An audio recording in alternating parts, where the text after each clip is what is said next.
आप सभी को जय मसीह की द बाइबल पोर्शन में आपका स्वागत है। हमारा आज का वचन है पहला इतिहास की पुस्तक 10वां अध्याय।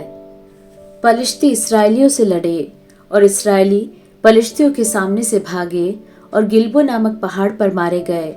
पर पलिश्ती शाऊल और उसके पुत्रों के पीछे लगे रहे और पलिश्तियों ने शाऊल के पुत्र योनातान, अबीनादाब और मलकीश को मार डाला। शाऊल के साथ घमासान युद्ध होता रहा और धनुर्धारियों ने उसे जा लिया और वह उनके कारण व्याकुल हो गया। तब शाऊल ने अपने हथियार ढोने वाले से कहा, अपनी तलवार खींचकर मुझे भोंक दे, कहीं ऐसा न हो कि वे खतना रहित लोग आकर मेरा ठट्टा करे। परंतु उसके हथियार ढोने वाले ने भयभीत होकर ऐसा करने से इनकार किया। तब शाऊल अपनी तलवार खड़ी करके उस पर गिर पड़ा। यह देखकर कि शाऊल मर गया है, उसका हथियार ढोने वाला भी अपनी तलवार पर आप गिरकर मर गया।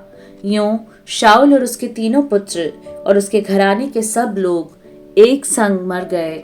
यह देखकर कि वे भाग गए और शाऊल और उसके पुत्र मर गए, उस तराई में रहने वाले सब इस्राएली मनुष्य अपने अपने नगर को छोड़कर भाग गए और पलिश्ती आकर उनमें रहने लगे। दूसरे दिन जब पलिश्ती मारे गए लोगों के माल को लूटने आए, तब उनको शाऊल और उसके पुत्र गिलबो पहाड़ पर पड़े हुए मिले। तब उन्होंने उसके वस्त्रों को उतार उसका सिर और हथियारों को ले लिया और पलिश्तियों के देश के सब स्थानों में दूतों को इसलिए भेजा कि उनके देवताओं और साधारण लोगों में यह शुभ समाचार देते जाएं। तब उन्होंने उसके हथियार अपने देवालय में रखे और उसकी खोपड़ी को दागोन के मंदिर में लटका दिया। जब गिलाद के याबेश के सब लोगों ने सुना कि पलिश्तियों ने शाऊल से क्या क्या किया है, तब सब शूरवीर चले और शाऊल और उसके पुत्रों के शवों को उठाकर याबेश में ले आए और उनकी हड्डियों को याबेश में एक बांज वृक्ष के नीचे गाड़ दिया और 7 दिन तक उपवास किया। यूं शाऊल उस विश्वासघात के कारण मर गया जो उसने यहोवा से किया था, क्योंकि उसने यहोवा का वचन टाल दिया था। फिर उसने भूत सिद्धि करने वाली से पूछकर सम्मति ली थी।